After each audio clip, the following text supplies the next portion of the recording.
السلام علیکم فرینڈس آج ہے 11ویں شریف کی فاتحہ میرے دوست لقمان کے گھر میں، جو کہ بابو پورہ کانپور میں رہتا ہے۔ اور دوستوں ان کے گھر میں 11ویں شریف کی فاتحہ کے لیے خاص طور پر مفتی انوار الحق صاحب، جو کہ مصر کے اسٹوڈنٹ رہ چکے ہیں دوستوں، انہوں نے اپنی پڑھائی مصر سے کی ہے، وہ دوستوں اسپیچ دینے کے لیے آئے ہیں۔ تو دوستوں ان کی اسپیچ کو آپ لوگ سنیں۔ الحمد لله رب العالمين والصلاة والسلام على صحبة المصطفين الأخيار وعلى آله وأصحابه النبي المختار، أما بعد،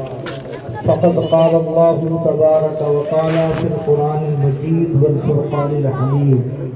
أعوذ بالله من الشيطان الرجيم، بسم الله الرحمن الرحيم، ألا إن أولياء الله لا خوف عليهم ولا هم يحزنون الذين آمنوا وكانوا يتقون لهم البشرى في الحياة الدنيا وفي الآخرة، صدق الله العظيم، وبلغنا رسوله النبي الأمين المتين الكريم، ونحن على ذلك لمن الشاهدين والشاكرين،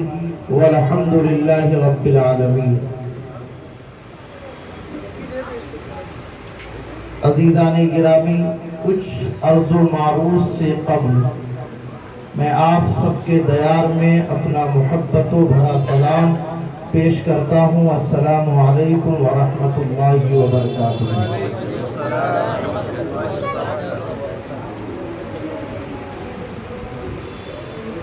آپ لوگ بارگاہ غوثیت مآب میں خراج عقیدت پیش کرنے کے لیے جمع ہوئے۔ یقیناً جو انتظامات صاحب خانہ کی جانب سے آپ کے لیے ہیں وہ ہیں، لیکن جب اللہ اور اس کے رسول کے ذکر کی محفل میں بیٹھا جاتا ہے تو خاموشی تو ہونی چاہیے، لیکن خاموشی کے ساتھ ایک ذکر ہوتا ہے جس کو سبحان اللہ اور الحمدللہ کہا جاتا ہے۔ یوں تو انسان ہمہ وقت گناہوں میں سرمست ہے، یہی کچھ لمحات ملتے ہیں جو نیکیوں کے ہوتے ہیں، اور ان لمحات کو بھی اگر انسان ضائع کر دے تو اس سے زیادہ محروم القسمت کوئی نہیں ہو سکتا۔ تو کم از کم سبحان اللہ اور الحمدللہ تو آپ لوگ کہہ سکتے ہیں، نوٹ کی ضرورت نہیں ہے، اپنے ہونٹ ہلا کر صرف اللہ اور اس کے رسول کی بارگاہ میں اپنے حاضر ہونے کا ثبوت پیش کرے۔ اور یہ بخاری شریف کی حدیث ہے۔ کس کی حدیث ہے؟ بخاری شریف کی۔ اللہ کے نبی نے ارشاد فرمایا، من قال سبحان اللہ والحمدللہ غرست له النخلہ فی الجنہ، جس نے ایک مرتبہ سبحان اللہ اور الحمدللہ کہا، اللہ اس کے لیے جنت میں ایک درخت لگا دیتا ہے۔ سبحان اللہ۔ کہاں درخت لگاتا ہے؟ جہاں انسان جانے کی خواہش کرتا ہے، چاہے کتنا ہی خطا کار کیوں نہ ہو، چاہے کتنا ہی مجرم و ناکارہ کیوں نہ ہو،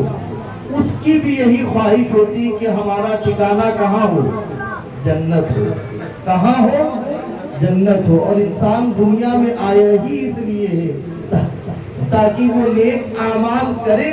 اور اس کے عوض میں وہ جنت میں جائے۔ اللہ نے جنت بنائی ہے مومنین کے لیے، اسلام والوں کے لیے اور مذہب اسلام کا کلمہ پڑھنے والوں کے لیے۔ آئیے ایک مرتبہ درود پاک پڑھیں، اللہ رب محمد صلی اللہ علیہ وسلم، نحن عباد محمد صلی اللہ علیہ وسلم وعلی ذریہ وصحبہ ابد الدہور وکرما۔ عزیزان گرامی، یہ محفل جناب حافظ لقمان صاحب اور ان کے بھائی جناب ذاکر صاحب اور ان کے بھائیوں کا میں نام بھول رہا ہوں، پروردگار عالم ان تمام حضرات نے اس محفل کا انعقاد کیا اور غوثیت مآب میں خراج عقیدت پیش کرنے کا قصد کیا۔ پروردگار عالم اس محفل کو اپنی بارگاہ میں قبول فرما کر نجات کا ذریعہ بنائے اور حافظ لقمان صاحب کے والد کی اللہ بخشش و مغفرت فرمائے۔ اور منبر نور پر دیکھ رہے ہیں آپ ایک بہت اچھے حافظ قرآن اور عامل قرآن حضرت حافظ و قاری سرفراز صاحب قبلہ رضوی محتمم مدرسہ چشتیہ غریب نواز، جو الحمدللہ پوری جافشانی کے ساتھ اور پوری اپنی قوت اور توانائیوں کو صرف کر کے بچوں کے درمیان میں قرآن کی تعلیم کو عام کر رہی ہیں۔ اللہ تبارک و تعالیٰ ان کو عمر خضر عطا فرمائے۔ اور ممبر نور پر تشریف فرما حافظ و قاری تنویر صاحب، حافظ و قاری زبیر صاحب، جن سے ابھی آپ نے منقبت کے بھی اشعار سماعت کیے، نعت مصطفیٰ بھی، اور یہ خود لکھنے والے ہیں، یعنی یہ چرانے والے نہیں۔ بہت لوگ آج چرا کر پڑھتے ہیں اور اپنے آپ کو کہتے ہیں شاعر اہل سنت، یہ الحمدللہ خود لکھتے ہیں، خود اچھا پڑھتے بھی ہیں۔ اللہ تبارک و تعالیٰ ان تمام احباب کی عمر میں، علم میں، عمل میں، رزق میں برکت عطا فرمائے۔ بس 10 منٹ کے لیے انشاءاللہ بارگاہ غوثیت مآب میں خراج عقیدت، اس کے بعد فاتحہ خوانی اور دعا کے لیے اہتمام۔ ایک مرتبہ اور درود پاک پڑھیں، اللہ رب محمد صلی اللہ علیہ وسلم، نحن عباد محمد صلی اللہ علیہ وسلم، وعلی ذریہ وصحبہ ابد الدہور وکرما۔ غوث اعظم بمنے بے سر و ساما مدد، قبلہ دی مدد کعبہ ایما مدد، بگرداب بلا افتاد کشتی، ضعیفان شکستہ رات کشتی، بحق کے خواجہ عثمان ہارونی، مدد کن مدد کن مدد کن یا معین الدین چشتی، قادریم نہ رہے یا غوث اعظم می زنم، دمد شیخ احمد رضا خان قطب عالم می زنم۔ امام اہل سنت رضی اللہ عنہ فرماتے ہیں، وہ کیا مرتبہ اے غوث ہے بالا تیرا، اونچے اونچوں کے سروں سے قدم اعلیٰ تیرا، سر بھلا کیا کوئی جانے کی ہے کیسا تیرا، اولیاء ملتے ہیں آنکھیں وہ ہے تلوہ تیرا، مزرعِ چشت و بخارا و عراق و اجمیر، کون سی کشت پہ برسا نہیں جھالا تیرا، جو ولی قبل تھے یا بعد ہوئے یا ہوں گے، سب ادب رکھتے ہیں دل میں میرے آقا تیرا، اور میرے مرشد برحق اور میرے استاذ کریم سیدی سرکار تاج الشریعہ فرماتے ہیں، صدقہ رسول پاک کا جھولی میں ڈال دو، صدقہ رسول پاک کا جھولی میں ڈال دو،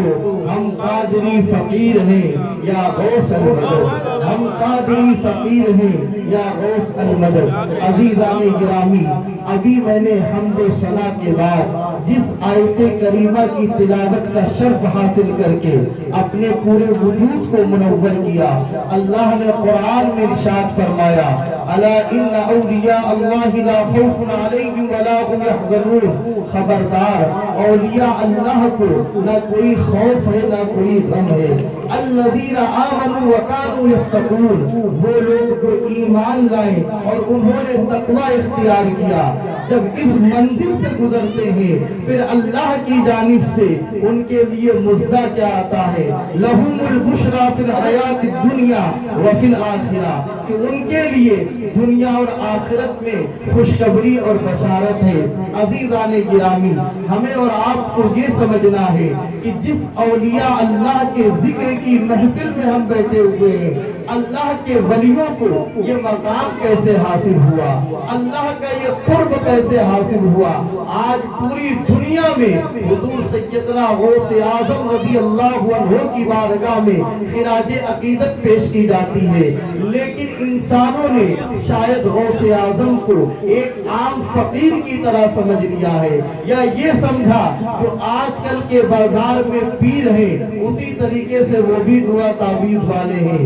یا وہ بھی گنڈے والے ہیں، یا وہ بھی جھاڑ پھونک والے ہیں۔ اگر غوث اعظم کی سیرت پڑھیں گے تو غوث اعظم سے بڑھا کوئی محافظ ناموس رسالت کا پہرے دار نہیں تھا۔ جہاں غوث اعظم رضی اللہ عنہ کی سیرت میں بے شمار کرامت ہے، کرامت اس طریقے سے ہے کہ کئی دفاتر کم پڑ جائیں گے اگر بارگاہ غوثیت مآب کا ذکر کیا جائے اور ان کی کرامتوں کو ذکر کیا جائے، لیکن غوث پاک ایک ولی کامل تھے، بے شک اللہ کے برگزیدہ بندے تھے، اس میں کوئی شک نہیں ہے، لیکن وہ ایک محافظ ناموس رسالت کا بھی نام ہے۔ غوث اعظم رضی اللہ عنہ صرف پیر نہیں تھے بلکہ وہ اپنے وقت کے ایک عالم ربانی بھی تھے، اپنے وقت کے ایک مجتہد مطلق بھی تھے، اپنے وقت کے ایک فقیہ اعظم بھی تھے، اور اپنے وقت کے شہر بغداد کے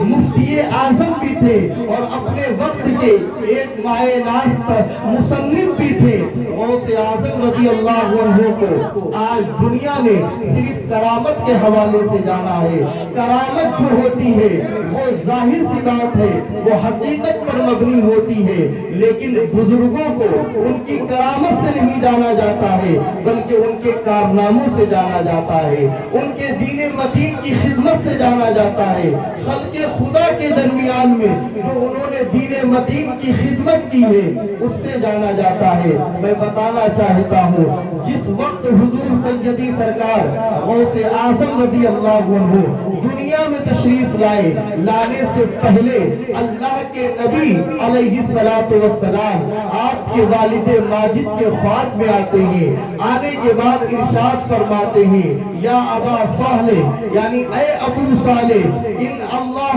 تعالی اعطانا ابنا، اللہ نے تمہیں ایک بیٹا عطا فرمایا ہے۔ اور غوث اعظم کے بارے میں فرما رہے ہیں میرے آقا وہوا ولی جن، وہ میرا محبوب ہے، وہ میرا دوست ہے، وہ محبوبی اور میرا پسندیدہ ہے، وہ محبوبۃ اللہ تعالی، اور وہ اللہ کا بھی محبوب ہے۔ یہی پر نہیں، اللہ کے نبی نے ارشاد فرمایا جس طریقے سے میں تمام انبیاء میں امام الانبیاء بنا کر بھیجا گیا ہوں، میرا یہ نور نظر تمام اولیاء میں امام الاولیاء کا مقام رکھتا ہے۔ وہ ذات سیدنا سرکار غوث اعظم رضی اللہ عنہ کی ہے۔ اور ایسے ہی نہیں بلکہ جب آپ دنیا میں تشریف لائے ہیں، تاریخ نگاروں نے لکھا ہے، سیرت کی کتاب میں لکھا ہے، آپ جب دنیا میں تشریف لائے تو 14 پارے کے حافظ بن کر دنیا میں تشریف لائے تھے، اس شان کے مالک تھے۔ اور جس وقت آپ 471 ہجری میں دنیا میں تشریف لائے ہیں، اس وقت جتنی مائیں حمل سے تھی، اللہ نے غوث اعظم کی ولادت کی برکت سے ان تمام ماؤں کو جس وقت غوث اعظم کی ولادت ہوئی ہے سب کو بیٹا عطا فرمایا تھا۔ یہ غوث اعظم کے آنے کی برکت تھی۔ اور جس طریقے سے اللہ تبارک و تعالیٰ نے اپنے نبی کو بھیجا، نبی سے بھیجنے سے پہلے توریت میں مصطفیٰ کا ذکر ہے، زبور میں مصطفیٰ کا ذکر ہے، انجیل میں مصطفیٰ کا ذکر ہے۔ انبیاء سابقین جو آئے انہوں نے مصطفیٰ کا ذکر کیا، لیکن جب اللہ نے اپنے اس محبوب کے نور نظر کو دنیا میں بھیجا ہے تو آپ کی ولادت سے پہلے کے بزرگ سید الطائفہ حضرت سیدنا جنید بغدادی رحمت اللہ علیہ جو آپ سے پہلے کے بزرگ ہیں، آپ نے فرمایا تھا بغداد معلیٰ کی سرزمین پر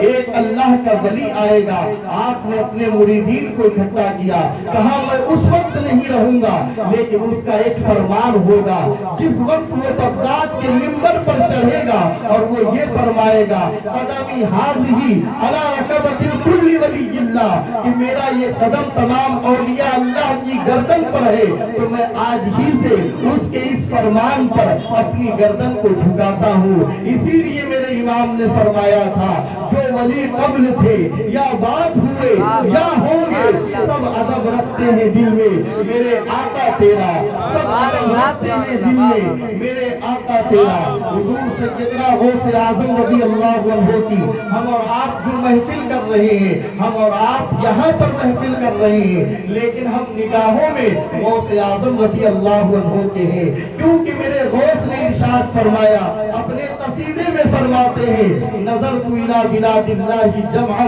کخردلۃ علی حکم اتصالی، کہ میں دنیا کو ایسے دیکھتا ہوں جیسے ہتھیلی پہ رائی کا دانہ ہوتا ہو۔ یہ مقام ملا کیسے؟ کبھی آپ نے تنہائی میں سوچا کہ غوث اعظم رضی اللہ عنہ تو جب دنیا میں تشریف لائے تو 14 پارے کے حافظ تھے، آپ کے آنے سے پہلے آپ کی ولایت مشہور ہو چکی تھی، آپ کے آنے سے قبل